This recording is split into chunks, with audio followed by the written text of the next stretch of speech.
Hello mga ka-trending, welcome back to ZK Trend.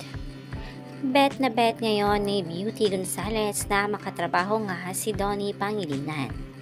Sa isang interview ay nabanggit nga ni Beauty na gustong-gusto nga niyang makatrabaho itong ating Donnie Pangilinan.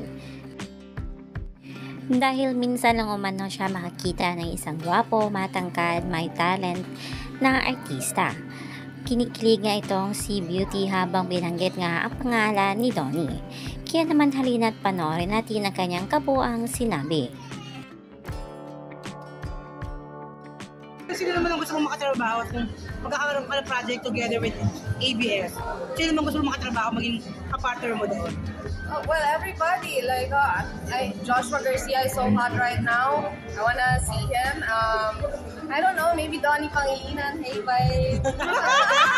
Bakit si Donnie? Hi, Bakit si Donnie? Bakit si Donnie? Babata tayo. Why not? Ang gwapo niya and he's tall.